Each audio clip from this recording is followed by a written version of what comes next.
interessante esta passagem, quando nasce um novo filho,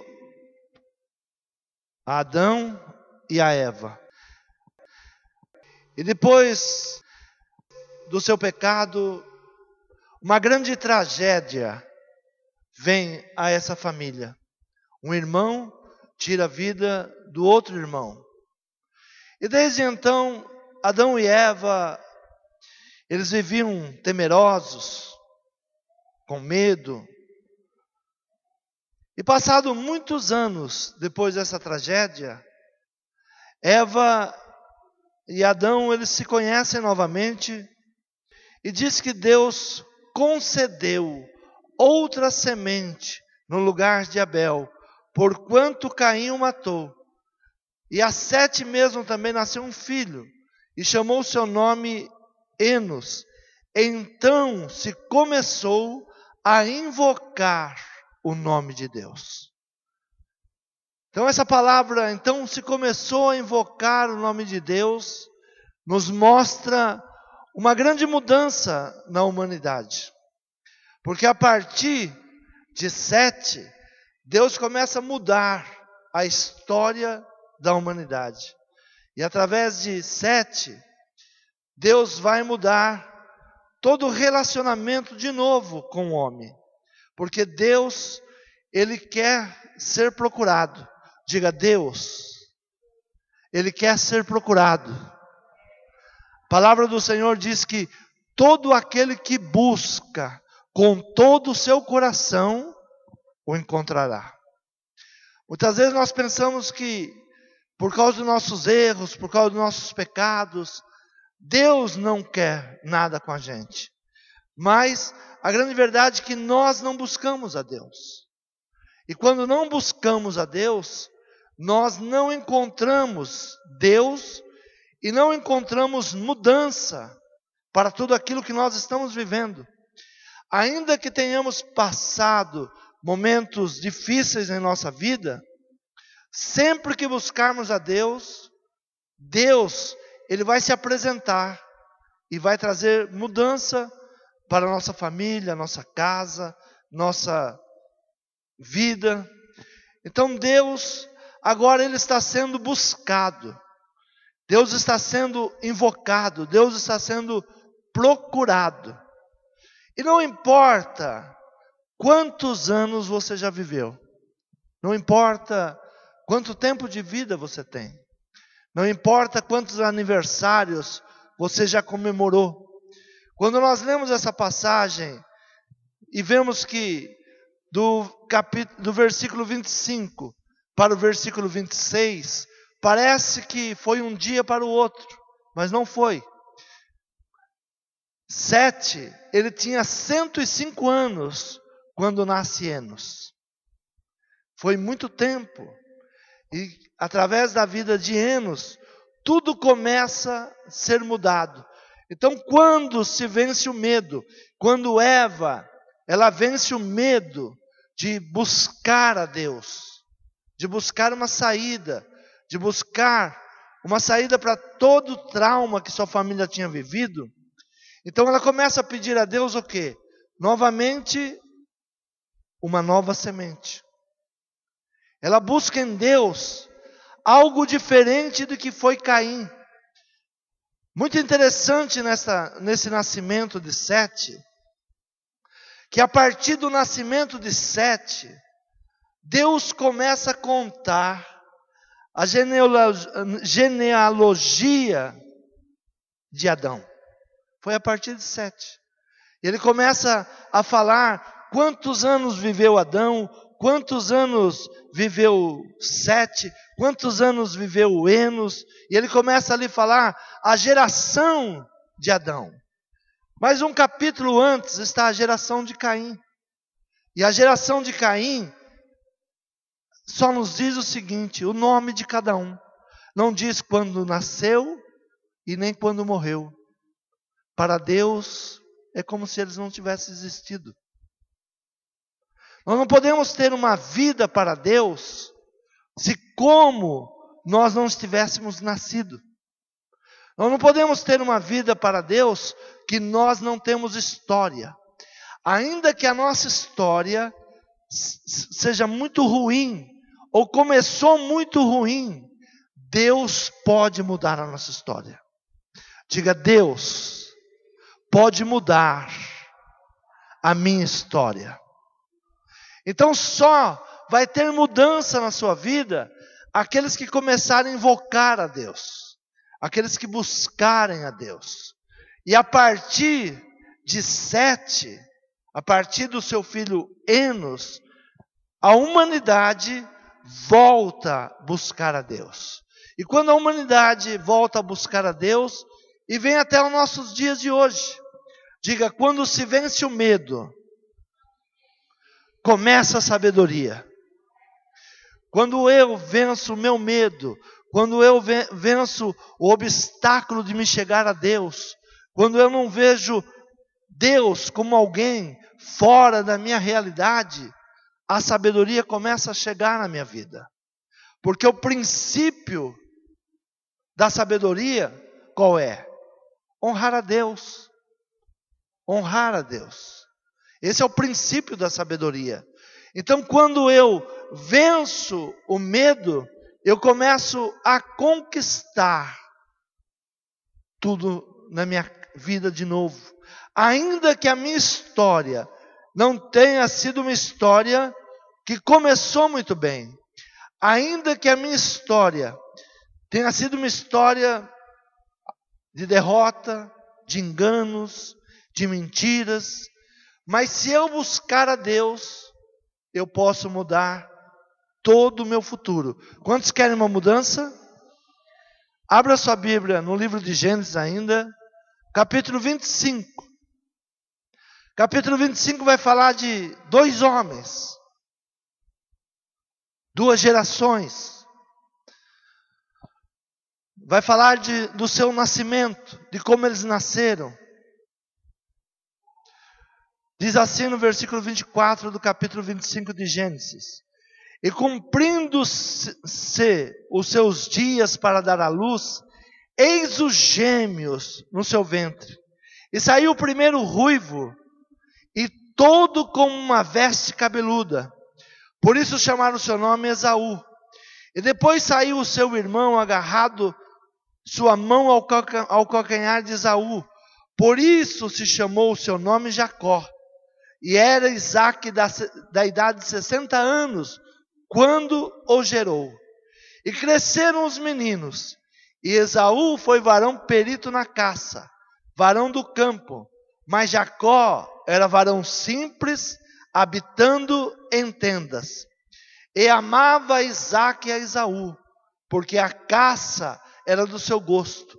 Mas Rebeca amava a Jacó. A Bíblia traz alguns detalhes que muitas vezes nos passa desapercebido.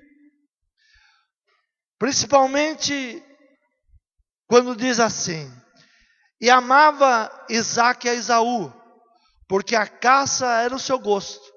Mas Rebeca amava Jacó. Aqui fala de um casal que o pai tem preferência por um filho e a mãe tem preferência pelo outro filho. Porque um amava um filho e a mulher amava outro filho. Agora imagina esta criança nascendo e vendo o seu pai sempre se voltando para o seu irmão. Sempre se voltando a Esaú.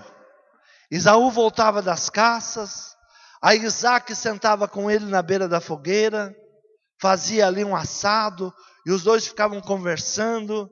Esaú contava sobre a sua caça, como ele tinha conseguido a caça. Enquanto Jacó, onde estava? Na tenda, junto com sua mãe, porque a sua mãe o amava. E é muito interessante nós observarmos isso, porque no nosso nascimento, a primeira pessoa que nós amamos, quem é? A nossa mãe. Há uma experiência de uma criança que nasce, e se coloca ela em cima da barriga da mãe. E ela, pelo instinto, ela sobe até o seio da mãe para mamar. Então, o amor pela mãe, ele é incondicional. Não importa quem seja a mãe, a criança vai amar a mãe. Porém, o pai não. O pai precisa do quê? De contato, de amizade. A criança precisa sentir-se reconhecida e amada pelo pai. Ao fato que a mãe já é por instinto, mas o pai não. O filho precisa sentir, ser amado por ele, ser reconhecido por ele. A pessoa pode estar até dentro de uma prisão. A quem ela declara amor? A mãe. Geralmente, quando as pessoas vão à prisão, o que é a primeira coisa que faz? Ela faz uma tatuagem e escreve lá, amor só de mãe. Não é assim? Porque o amor pela mãe é incondicional. Não importa como a mãe agiu, não importa como a mãe está vivendo, o nosso coração se volta sempre para a mãe. Mas nós temos uma necessidade de sermos reconhecidos pelo Pai, de termos o amor do Pai. Agora, Jacó, muitas vezes nós pensamos assim, Jacó, ele queria ser primogênito, ele queria os bens da família. Não, ele não queria os bens da família. Ser primogênito tinha privilégios. Quantos aqui querem ter privilégios? Então, ser primogênito tinha privilégios. E Esaú e Jacó, a Bíblia diz que eles guerreiam desde o ventre da mãe por esse privilégio. Primeiro nasceu Esaú, mas agarrado ao calcanhar, como se estivesse puxando e querendo nascer primeiro, nasceu Jacó. E por isso ele é chamado de Jacó, aquele que quer tomar o lugar do outro, aquele que quer a bênção que deveria ser do outro. Mas ele tinha uma vontade enérgica para vencer. Quantos aqui querem vencer? Enquanto você não tiver uma vontade enérgica para vencer, você não vai vencer. Você precisa ter uma vontade superior. Você precisa colocar toda a sua força na sua vontade de vencer. Por isso, a semana passada, a ministração foi exatamente essa. Deus, Ele não se comove pelo seu choro. Deus está procurando homens e mulheres valentes. Homens e mulheres que desejam a bênção. Quantos aqui desejam a bênção?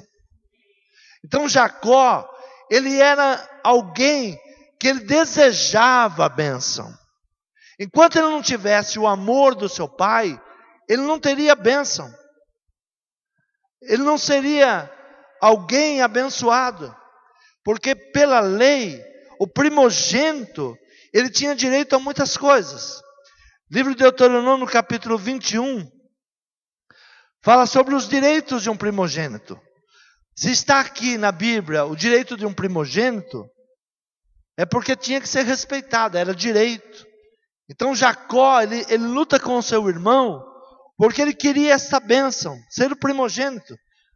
Deuteronômio capítulo 21, versículo 15, diz assim: quando um homem tiver duas mulheres, uma a quem ama e a outra a quem aborrece, e a amada e a aborrecida lhe derem filhos, e o filho primogênito for da aborrecida, será que no dia em que fizer herdar a seus filhos o que tiver, não poderá dar a primogenitura ao filho da amada adiante do filho da aborrecida, que é primogênito.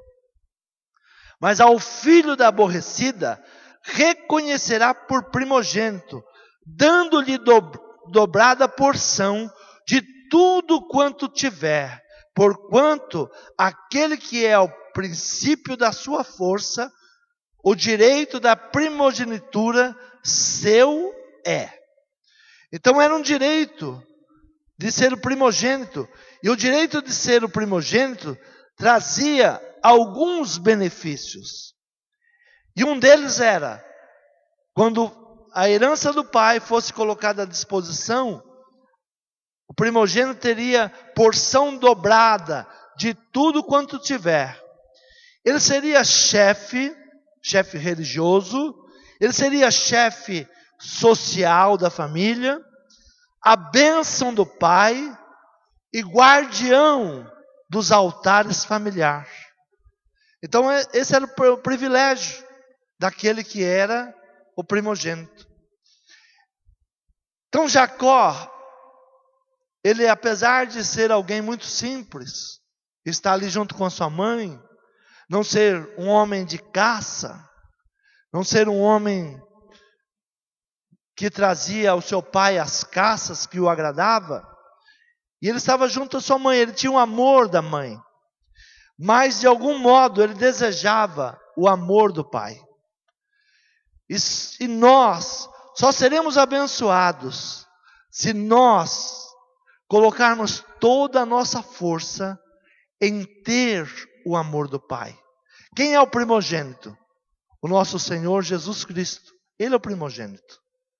Mas Ele quer nos levar a termos a herança, a bênção de sermos primogênitos junto com Ele. Mas quem vai conquistar isso? Só aqueles que lutarem, só aqueles que tiverem uma vontade enérgica, só aqueles que entenderem que sem a bênção do Pai não adianta nada. Então a primeira coisa que nós devemos entender é que nós devemos buscar sermos primogênitos juntos com o nosso Senhor Jesus Cristo. Diga, eu vou lutar para ter a bênção do Pai.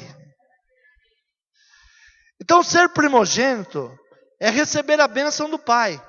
Ele só poderia ser um chefe religioso, ele só poderia ser um chefe social da família, ele só poderia guardar o altar familiar depois que o pai colocasse as mãos sobre a sua cabeça e ministrasse a bênção sobre a vida dele.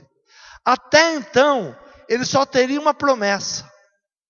Esaú, ele tinha uma promessa.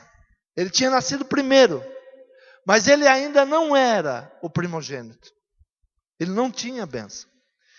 E chegou um tempo que Isaac já estava bem velho. Sua mulher já também de idade, os seus filhos já crescidos. E a sua esposa, ela vendo que Esaú, ele não tinha um compromisso com a sua família. Vendo que ele estava crescendo, mas crescendo de uma maneira errada. Vendo que ele não tinha uma vontade enérgica em querer aquela bênção. E ele não seria uma bênção para a família. Ela então trama juntamente com Jacó uma maneira de ganhar aquela bênção. Uma maneira de buscar aquela bênção. Esaú já era um homem que ele já estava o quê? Fugindo dos ensinamentos dos pais. Um dos ensinamentos do povo de judeu é não se misturar com outros povos. E Esaú já estava se misturando. Então a sua mãe já sabia que a semente que iria nascer de Esaú seria misturada. Porque ele não tinha amor por aquilo que ele era. Ele não tinha amor pela sua descendência. Ele era um homem dado ao mundo. Então a sua mãe trama juntamente com ele receber a bênção do pai. E eles pegam ali uma pele de um animal, coloca sobre as costas de Jacó e se dirige ao pai. Se dirige ao pai para que o pai coloque as mãos sobre ele e dê a bênção da primogenitura. E como Isaac já estava muito velho e não enxergava bem, ele tinha que colocar as suas mãos e apalpar. E quando ele coloca as mãos sobre Jacó e vê os pelos, ele acha que é Esaú. E ali ele ministra uma bênção para ele. E ali ele derrama aquela bênção sobre ele. Mas nós devemos entender que Jacó não roubou a bênção, ele comprou. Ele comprou aquela bênção. Muitas vezes nós falamos assim, ele roubou a bênção. Não, ele não roubou, ele comprou. E muitas pessoas estão abrindo mão do que é direito, por um prato de lentilha, por um momento dessa terra, por um momento que parece que nada está dando certo. Chega um dia que Esaú, ele volta da caça, e ele não tinha caçado nada, e ele volta com muita fome.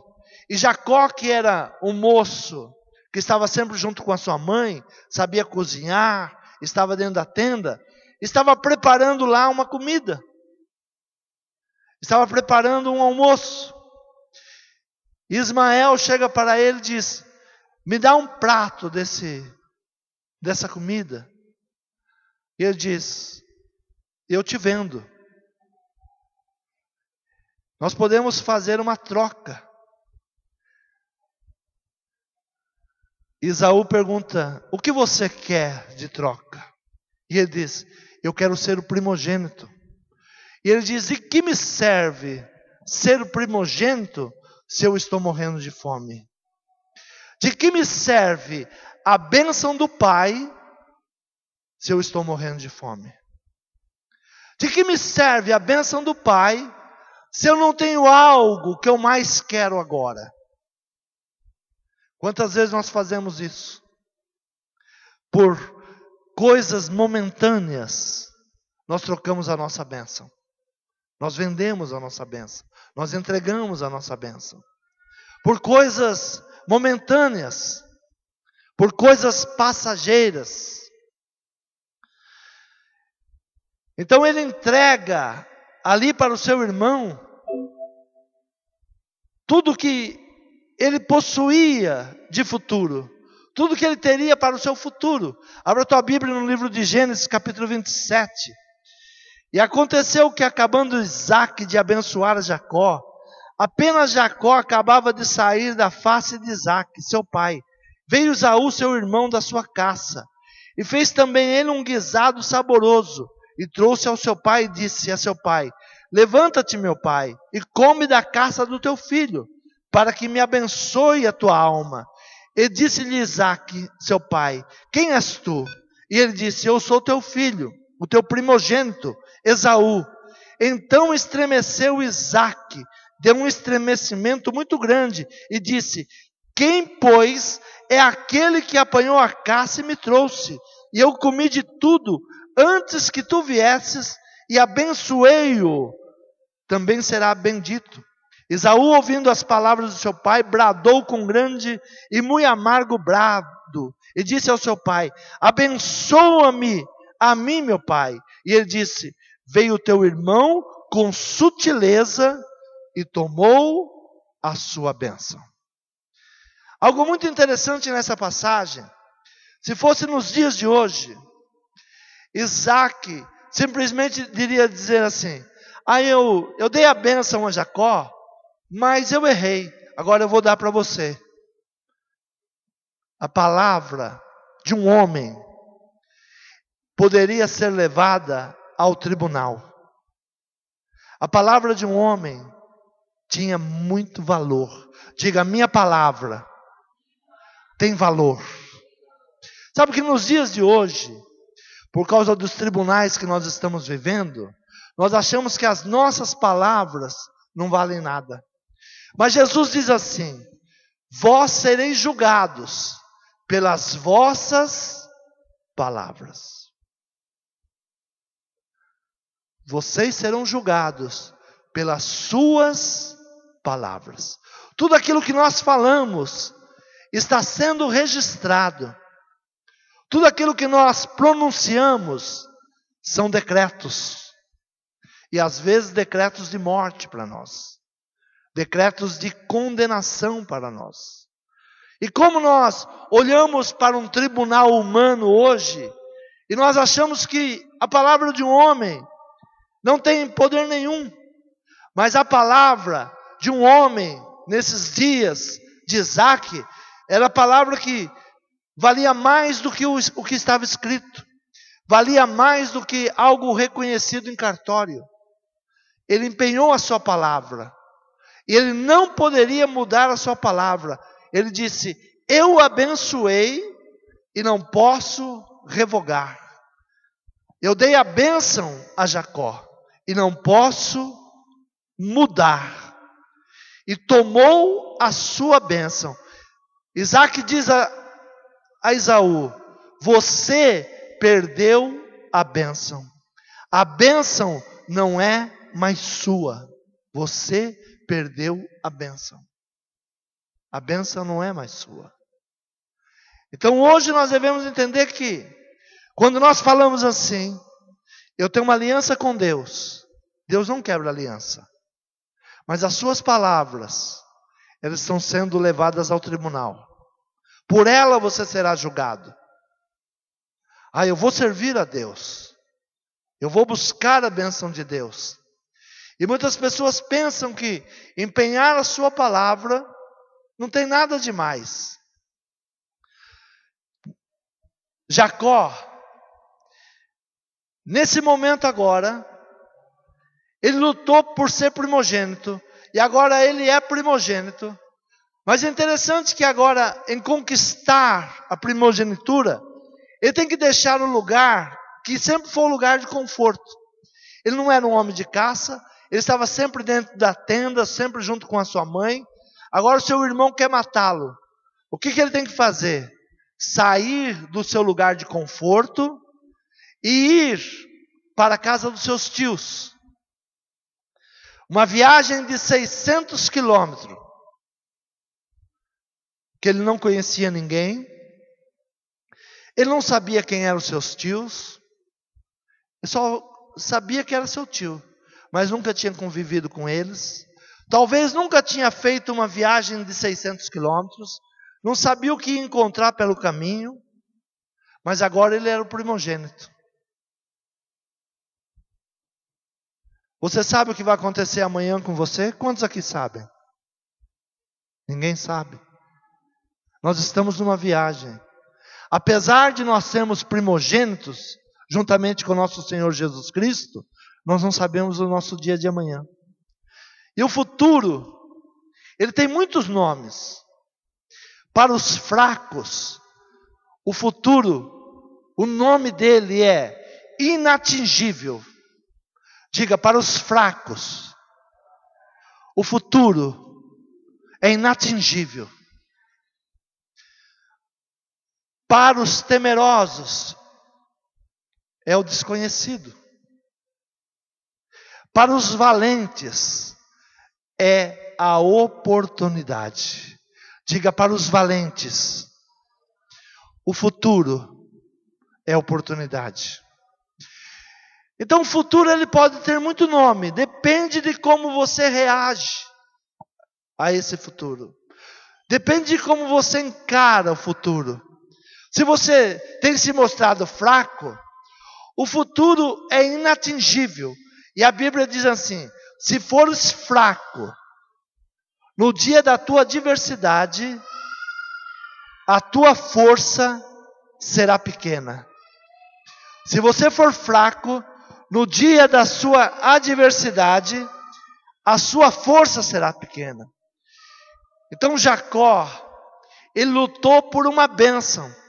Ele não lutou por casa, ele não lutou pela tenda, ele não lutou pelo rebanho, porque tudo isso ele deixou para trás.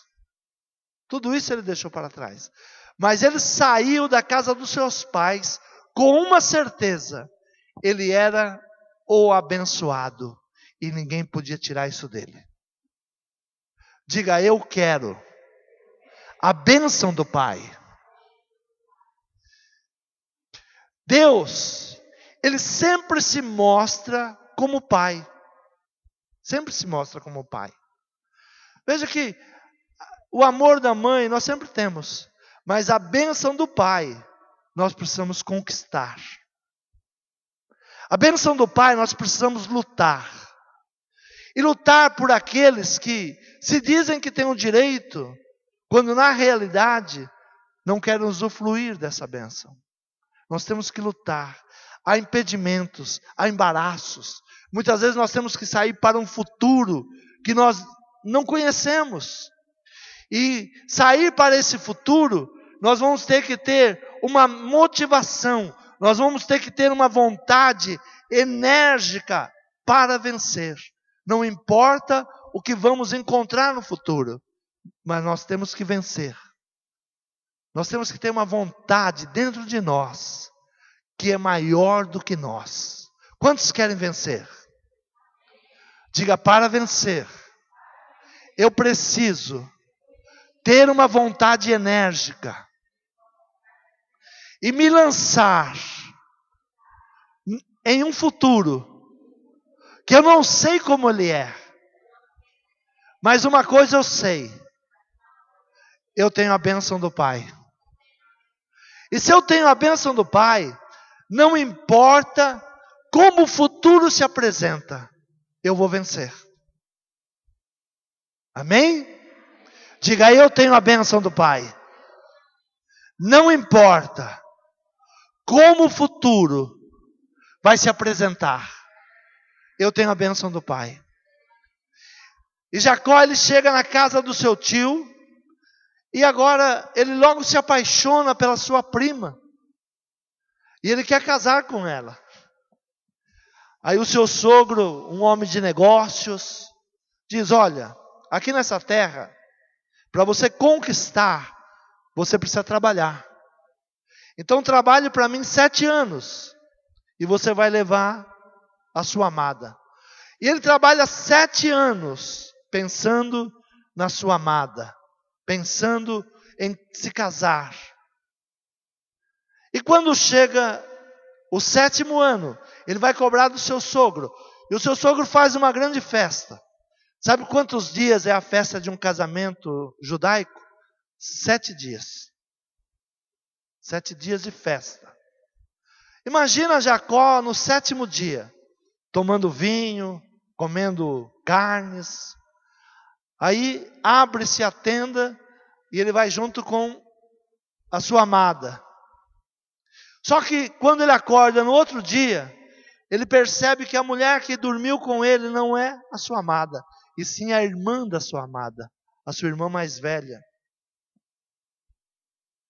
Mas ele devia estar bêbado, né? Você vê como faz o vinho? E ele vai reclamar ao seu sogro. E seu sogro diz a ele: não, você está muito enganado. Aqui nessa terra, não se casa primeiro uma filha mais nova. Essa não é a nossa lei. Primeiro se casa a mais velha, depois a mais nova. Se você quer a sua amada, trabalha mais 7 anos. Você fica com essa que você já conquistou e você vai levar a outra também. E ele trabalha mais 7 anos por aquela outra esposa, pela sua amada. E chegando 14 anos, e ele agora diz: bom, eu já conquistei as minhas 2 esposas, eu quero ir embora. E o sogro diz para ele: não, você não pode tirar minhas filhas do conforto da minha casa sem ter condições de tratá-las, sem ter condições de dar o melhor para ela. A partir de agora você vai trabalhar para mim e você vai ter participação em todos os lucros. Então, quando nascer, por exemplo, uma ovelha branca, ela é sua. As outras malhadas são minhas. Então, quando nascer a branca, é sua. E assim vai acontecendo. Então, quando Deus abençoava Jacó e começava a nascer muitas ovelhas brancas, o sogro vinha para ele e diz: não, a coisa não está boa, vamos mudar. Agora você fica com as malhadas que nascerem e as brancas são minhas. E Deus abençoava e começava a nascer muitas malhadas. Por 10 vezes, o sogro de Jacó mudou o seu salário. Por 10 vezes.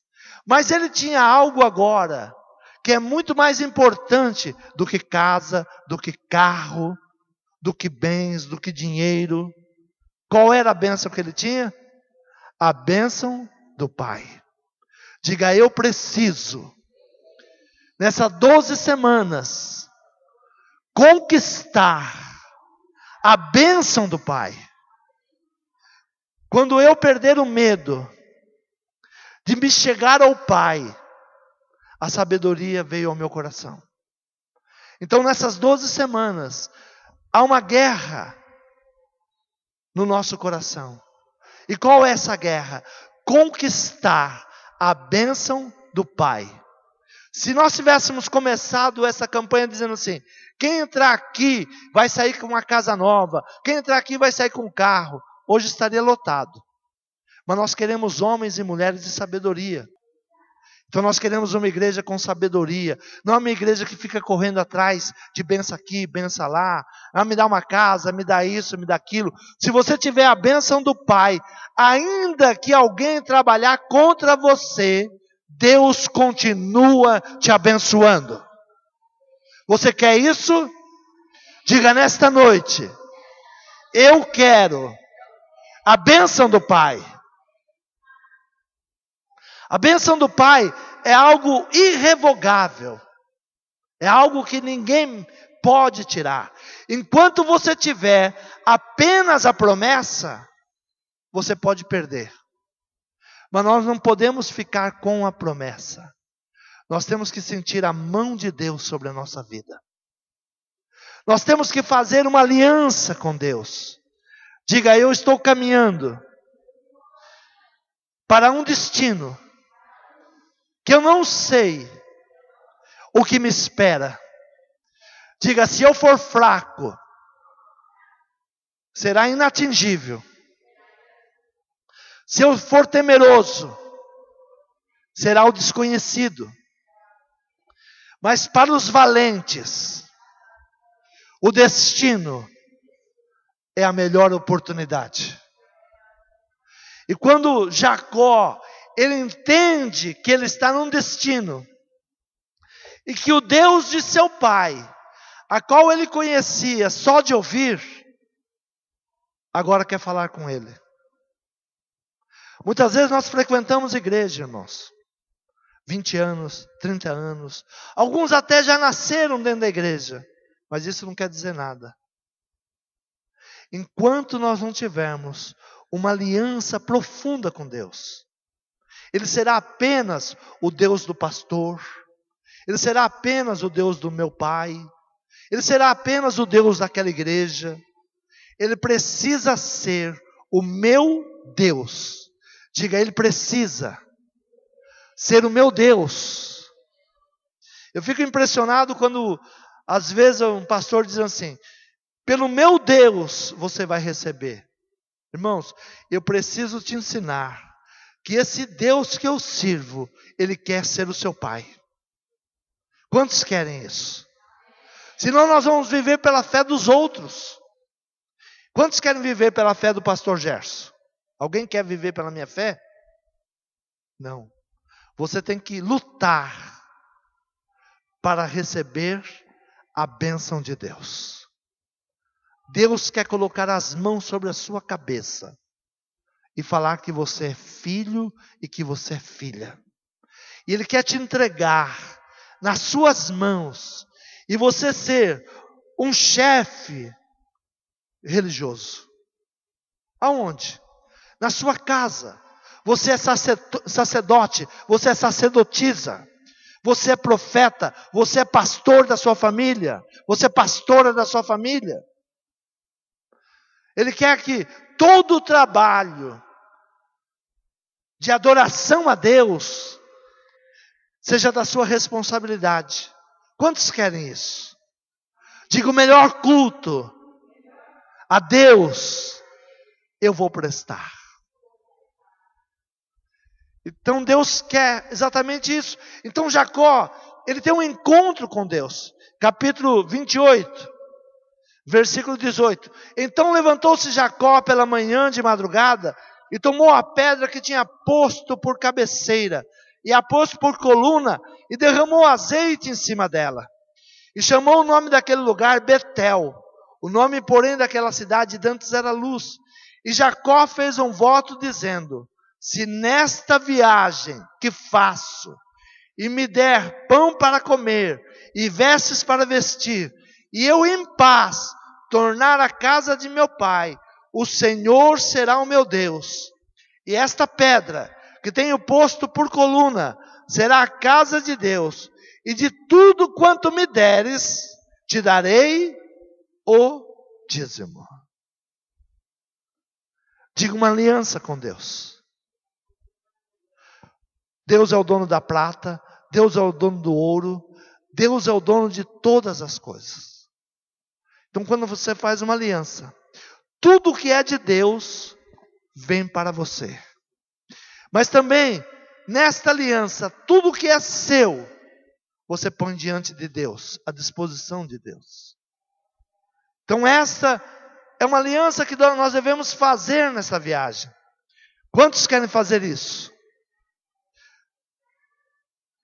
Deus, Ele muda a história de um homem. Mudou a história de Jacó, mudou a história da família de Adão e de Eva, e diz: a partir desta data, começou a invocar o nome do Senhor. Jacó, a partir daquele encontro, daquele sonho, ele começou a ter uma aliança com Deus. Você sabe que nós deveríamos mudar a data do nosso nascimento? Quando é que eu nasci? Eu nasci quando eu nasci para Deus, e não quando eu vim a esse mundo. A data do meu nascimento deveria ser o dia em que eu me converti ao Senhor. Desde essa data, começou a se invocar a Deus. Desde que você entendeu quem é Deus, você vai nascer de novo. Você será uma nova mulher e um novo homem. Deus tira o povo lá do Egito.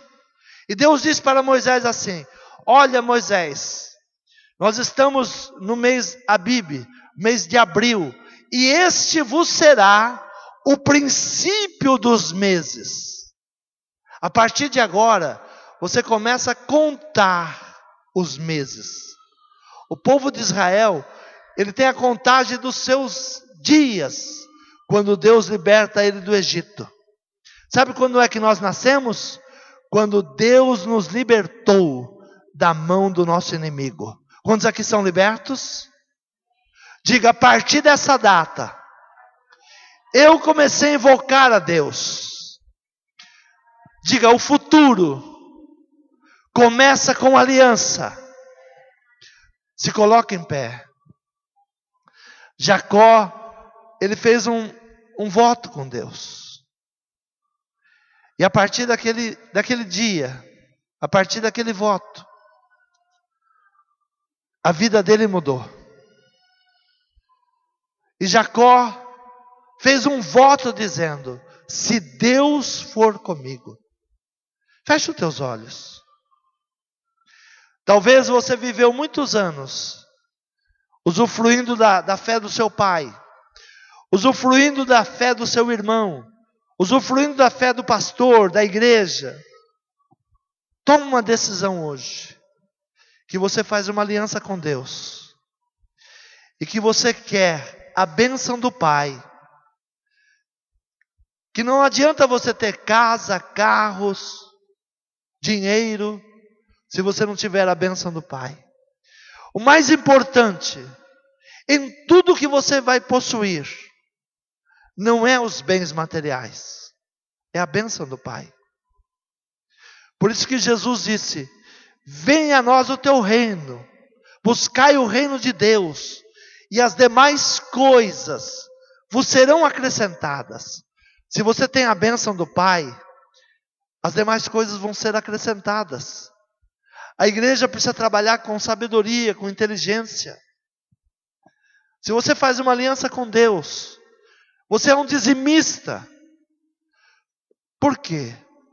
Porque foi Deus que te deu. Foi Deus que entregou nas tuas mãos. Então, no ato de ser um dizimista, você está dizendo no mundo espiritual que o dinheiro pertence a Deus. E você tem uma aliança com Ele. E que o importante na sua vida não é o dinheiro, não é a casa, não é o carro. Mas o importante na sua vida é a bênção do Pai. Quantos querem a bênção do Pai? Faça uma aliança com Deus nesta noite. Faça uma aliança de ter a bênção do Pai. Ser abençoado pelo Pai. Quando você perde o medo, quando você deixa o medo, quando você para de olhar o passado, e você começa a olhar o futuro como uma oportunidade de mudança, a sabedoria chega na sua vida. Quando você perde o medo de ser um dizimista fiel, porque o medo nos impede de sermos fiéis a Deus. Mas quando você deixa o medo, a sabedoria entra na sua vida. Porque se Deus é o dono da prata, o dono do ouro, tudo Ele pode te dar. Tudo Ele pode te entregar. Por isso faça uma aliança com Deus hoje. Jacó, diante do seu futuro, um futuro desconhecido, ele não teve dúvida. Ele fez uma aliança com Deus. Se o Senhor cuidar da minha vida, se o Senhor me abençoar, se o Senhor me fizer voltar em paz à casa do meu pai. Ele tinha amor pelo pai. Você precisa ter amor pela casa do pai. Você precisa se empenhar em estar na casa do pai. Você precisa se empenhar para que o reino do pai seja estabelecido. Faça essa aliança com Deus. Enquanto você está conversando com Deus, o shofar vai tocar e vai estar selando a tua palavra. Lembre-se, a tua palavra é levada ao tribunal. Nós somos julgados pelas nossas palavras. Que nesta noite a tua palavra seja uma palavra de mudança para a tua vida. Que a tua palavra chegue ao tribunal de Deus nessa noite e mude a tua história. Eu quero a bênção do Pai.